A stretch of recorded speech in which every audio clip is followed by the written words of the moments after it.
नमस्कार, Haryana eight 9 PM news channel में आप सभी का स्वागत है। आइए आपको कराते हैं खबरों से अपडेट। खरखुदा न्यायालय परिसर का वीरवार को जस्टिस सीजी मसीह द्वारा लोकार्पण किया गया था। शुक्रवार को पहला दिन कोर्ट का वहीं लगा और कोर्ट वहां पर शुरू हो गई। शुक्रवार से न्यायाधीश डॉक्टर रेणु सोलखे ने नई कोर्ट परिसर में ही केसों की सुनवाई की।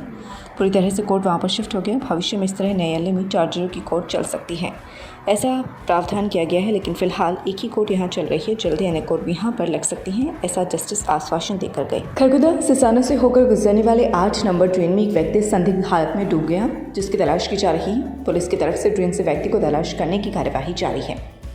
सिसाना निवासी 48 वर्षीय सत्य गांव की बाहरी छोर से होकर गुजरने वाली 8 नंबर ट्रेन में खंड गांव की सीमा में संदिग्ध हालत में डूब गया। स्वच्छंद ग्रामीणों को जब इसका पता चला तो उन्होंने अपने स्तर पर सत्य की तलाश करने के साथ ही पुलिस को भी इसकी सूचना दी, लेकिन बृहस्पतिवार की शाम को डूबे व्यक्ति का अभी तक पता नहीं चल पाया, जिसकी तलाश जारी है। खरखुदा अनाज मंडी में शुक्रवार को गेहूं की खरीद की जानी थी, लेकिन न तो किसान गेहूं लेकर पहुंचे और न ही खरीद एजेंसियां। इस बारे में ठीक से व्यवस्था भी नहीं है। मंडी आढ़ती नरेश प्रधान दैया ने क्या क्या कहा, आइए करते हैं उनसे बात। ऐसा है कि दावे करना और हकीकत ये हर साल देखी जाती है। कहते हैं कि 1 तारीख से सरकार की गेहूं की खरीद शुरू, ना कोई अधिकारी, ना कोई कर्मचारी, ना कोई भाड़ादाना। यदि कोई किसी ने गेहूं कटवाया भी है तो उसने अपना घर डाल दिया, कोई अंजाम में नहीं है। हमारे पास हमसे पूछते हैं भी क्या रहेगा, मैं यहाँ कोई एजेंसी आई है नहीं है, ना कोई खरीदार आकर नहीं कह रहा हम किस माप तौल से लेंगे, किस प्रकार गेहूँ लेंगे, किस शेड्यूल के अनुसार लेंगे। अभी तक कोई किसी अधिकारी, कर्मचारी और तो मार्केट कमेटी के सेक्रेटरी ने भी हमसे संपर्क नहीं कर लिया आज तक। क्योंकि फिर दूसरी बात है, सफाई की व्यवस्था देखो, 3 आदमी है, कई लाखों का टेंडर छोड़ते हैं मंडियों का। 3 सफाई वाले आते हैं, 1-2 झाड़ू मारते हैं और उसका सेल्फी बना के, जैसे राजनेता नहीं झाड़ू स्वच्छ भारत के तहत हाथ में झाड़ू लेकर सेल्फी लेते हैं, ऐसे इनके फोटो उतारते हैं और अधिकारियों के पास भेज दिया जाता है अगर मंडी की सफाई कर रहे हैं। व्यवस्था कोई नहीं है, ना किसी अधिकारी कर्मचारी, ना अगर अब तक ये हमारी सूद ले ली, अब किस प्रकार से गेहूँ बिकेगा कैसे नहीं। और परमात्मा का शुक्र है, कुछ गेहूँ के आसार ऐसे लग रहे जैसे रशिया और यूक्रेन के युद्ध के कारण या खाद्य सामग्रियाँ में ये मान रहे हैं कि अब की बार उछाल रहेगा। फिर किसान को क्या फायदा होगा? दिन पर दिन सिलेंडर बच रहा है, दिन पर दिन तेल बच रहा है, किसान नजर पिसना है। वो जो एक ये वहम करना है सरकार ने, अब हम कहें थे ना प्राउट में ज़्यादा बिकेगा, MSP की वो प्राउट जो एजेंसियाँ लेंगी वो अच्छे भाव में लेंगी। ये कुछ दिन के लिए दिखावा है, एक हाथ से दे अच्छा लेंगे, दूसरे हाथ से दोबारा गेल उसका छीना जा रहा है। जैसे आप देखते हो कम नंबर 6-7 रुपये कम से कम डीजल की बच गया किसान का। DAP का आप देख रहे हैं कितना बच गया रेट आएगा। DAP की इतनी कीमत है, ये बात यह किसान को तो बर्बाद करने में तुली हुई है ये सरकार। बिरला इंटरनेशनल स्कूल 7 एकड़ कैंपस, परिसर पूर्ण रूप से CCTV कैमरे की निगरानी में है। यहाँ पर dance academy. Kharkhoda India book of record में नाम दर्ज होने पर प्रताप विद्यालय के छात्र नीतीश दहिया का भव्य स्वागत किया गया। प्रताप स्कूल खरखुदा के पूर्व छात्र पर्वतारोही नीतीश दहिया द्वारा पिछले दिनों 26 जनवरी को अफ्रीका महाद्वीप की सबसे छोटी चोटी माउंट किलिमंजारो पर 4 दिन में 2 बार तिरंगा फहराकर दुनिया की सबसे कम उम्र व भारत के पहले पर्वतारोही गांव मटिंडू के नीतीश दहिया का इंडिया बुक ऑफ रिकॉर्ड में नाम दर्ज होने पर प्रताप सिंह मेमोरियल वरिष्ठ माध्यमिक विद्यालय खरखुदा में पहुंचने पर भव्य स्वागत किया गया। इस अवसर पर पर्वतारोही नीतीश दहिया का द्रोणाचार्य अवार्डी ओम प्रकाश दहिया, खेल निदेशक प्रताप स्कूल, प्राचार्य धर्म प्रकाश आर्य, विद्यालय स्टाफ विपिन पहलवान मटिंडू, अमित दहिया मटिंडू व अंकित दहिया फूलगढ़ ने फूल मालाओं से स्वागत किया। विद्यालय परिसर की तरफ से नीतीश को प्रोत्साहित राशि 21,000 व तिरंगा भेंट कर उत्साहवर्धन एवं स्वागत किया गया। नीतीश 5 अप्रैल 2022 को काठमांडू नेपाल से दुनिया की सबसे ऊंची चोटी माउंट एवरेस्ट पर तिरंगा फहराने के लिए अपना अभियान शुरू करेंगे। द्रोणाचार्य अवार्डी ओम प्रकाश दहिया, प्राचार्य धर्म प्रकाश आर्य व विद्यालय स्टाफ ने नीतीश को माउंट एवरेस्ट पर तिरंगा फहराने की शुभकामनाओं सहित सफलता प्राप्त करने का आशीर्वाद दिया।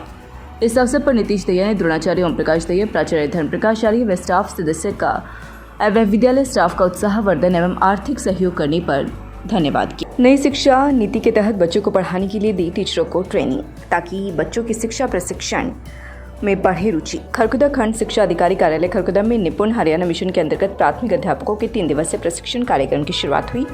डाइट प्रिंसिपल कुलदीप दहिया व खरखुदा खंड शिक्षा अधिकारी रचना बाना ने ट्रेनिंग की शुरुआत की। इस प्रशिक्षण के माध्यम से टीचरों को सिखाया जाना है कि वे नई शिक्षा नीति 2020 के तहत बच्चों को किस तरह से खेल खेल में शिक्षित करें। ट्रेनिंग का मुख्य उद्देश्य बच्चों में शिक्षण प्रशिक्षण के प्रति रुचि पैदा करना, खंड के पहली से 5वीं कक्षा को पढ़ाने वाले सभी अध्यापकों को यह प्रशिक्षण दिया जाना है। यह प्रशिक्षण 40-40 के समूह में 2-2 बैच के माध्यम से शुरू किया गया है, जो 3 दिन के लिए चलेगा। जिला कोऑर्डिनेटर मनोज वर्मा, खंड खरखोदा से बीआरपी हिंदी किरण डारोलिया, सुनीता डुल, मंजू शेरावत, मोनिका दहिया और मिल कपिल, मुकेश व दिनेश वर्मा शामिल रहेंगे। राष्ट्रीय शिक्षा नीति 2020 के अंतर्गत निपुण भारत के नाम से यह प्रशिक्षण कार्यक्रम देश के सभी राज्यों में चलाया जाना है। इस कार्यक्रम का उद्देश्य अध्यापकों को शिक्षण की नई नई तकनीकों की जानकारी देना है, ताकि वह बच्चों को खेल एवं गतिविधियों के माध्यम से और अधिक रुचिकर ढंग से पढ़ा सके और खेल खेल में ही उन्हें आधारभूत साक्षरता एवं संख्या ज्ञान प्रदान कर देश के एक अच्छे नागरिक के रूप में तैयार कर सकें। राजकीय कन्या वरिष्ठ माध्यमिक विद्यालय रोहाना से प्राचार्य सतीश शर्मा व डाइट पिस्माविल से हिंदी प्राध्यापक राकेश शर्मा कार्यक्रम की मॉनिटरिंग के लिए आए व उन्होंने व्यवस्था एवं प्रशिक्षण कार्यक्रम को सराहाया। कार्यक्रम के सुचारू रूप से संचालन में ऋतु, सचिन, हरिओम, किरण, सतपाल, नवीन, संजीव, सविता, निशा, सुमन, कविता, रीना, सीमा, स्नेहलता, विजय, तेजवीर, निशा, बबीता, संजय, ज्योति, बिंदु, मनीष, भूप और कृष्ण का भरपूर सहयोग रहा।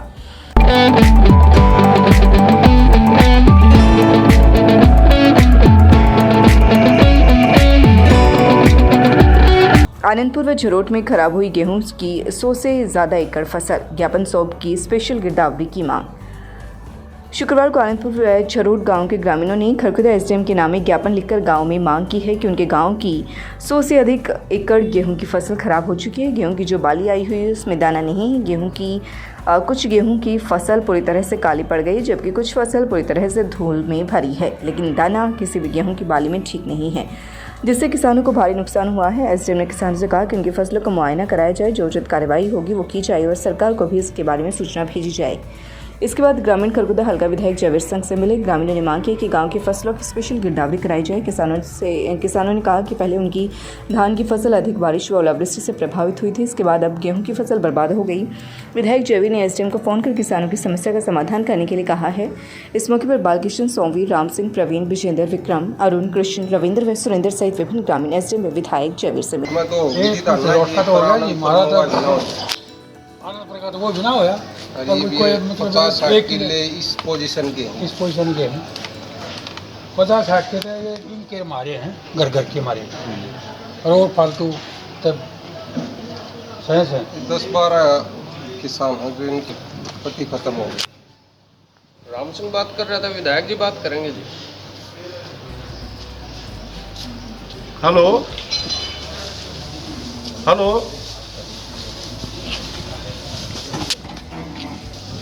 हेलो, हाँ नमस्कार, कैसे हो साहब? अच्छा, एक प्रॉब्लम है, ये दरोटी वाले आ रहे हैं मेरे पास, आनंदपुर जरूर। तो यहाँ से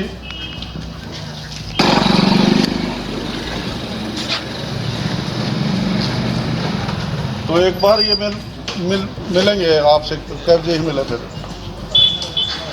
ठीक है, इनका कराओ तुम। हम जी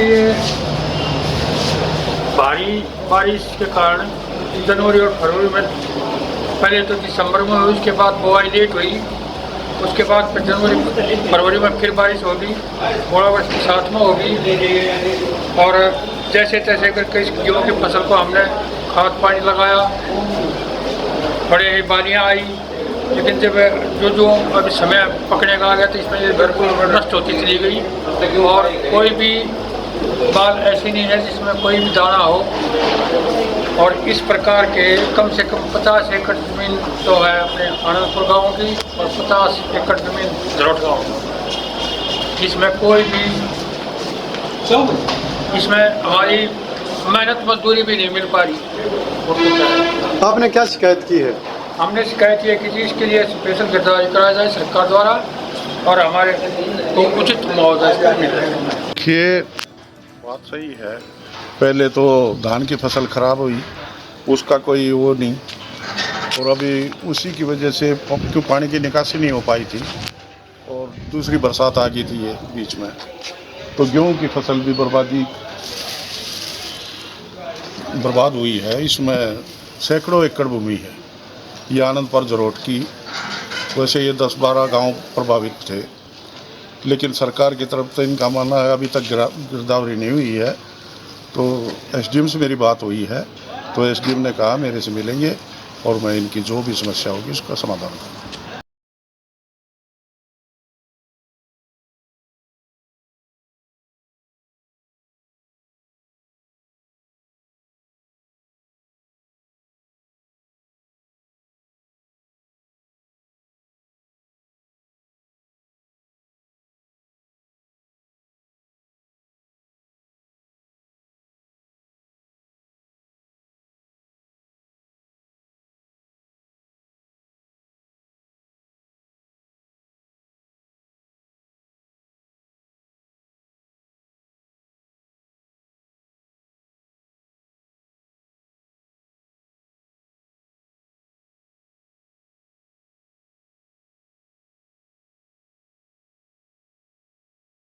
फरमाना की प्राध्यापक ने जीते 2 gold medal. All India civil services athletics राष्ट्रीय स्तरीय प्रतियोगिता गुरुग्राम में 28 मार्च से 30 मार्च तक ताऊ देवीलाल स्टेडियम में हुई थी, जिसमें फरमाना गांव के राजकीय वरिष्ठ माध्यमिक विद्यालय के संस्कृत प्राध्यापक राजेश दुहान ने इस प्रतियोगिता में हिस्सा लिया। इस प्रतियोगिता में 800 मीटर दौड़ व 1500 मीटर दौड़ में दोहरे स्वर्ण पदक प्राप्त किए। इसके साथ उन्होंने 800 मीटर दौड़ में 2:24 के समय के साथ व 1500 मीटर दौड़ में 4 मिनट 54 सेकंड के समय के साथ 50 वर्ष से अधिक आयु वर्ग में नया राष्ट्रीय रिकॉर्ड बनाया। साथ ही इस प्रतिस्पर्धा में लगातार 5वीं बार मेडल जीतकर एक नया कीर्तिमान बनाया। स्कूल पहुंचने पर उनका भव्य स्वागत किया गया। इस अवसर पर नरेंद्र दहिया, सुनील वर्मा, विनोद नेरवाल, महावीर दत्त, सुनील गहलोत, जितिन कुमार, सुमन हुड्डा, पूनम राणा, ज्योति यंजना, जून आदि स्टाफ सदस्य मौजूद रहे। अगर आप खरखुदा दिल्ली मार्ग पर नेक्स्टर सिटी में कोई भी रेजिडेंशियल या कमर्शियल प्लाट खरीदना चाहते हैं तो डायरेक्ट कंपनी से संपर्क करें। Mobile number 9891701718। विभिन्न साइज के प्लांट्स और दुकानें उपलब्ध। Tulip Hospital, Sonipat, Department of Urology. We are excited to announce that a well-reputed senior doctor has joined us in Urology Department, Dr. Gaurav Singh Randhawa, laparoscopic euro onco surgeon. लगातार खबरों से बनी रहने के लिए चैनल को like, subscribe और share जरूर करें। धन्यवाद।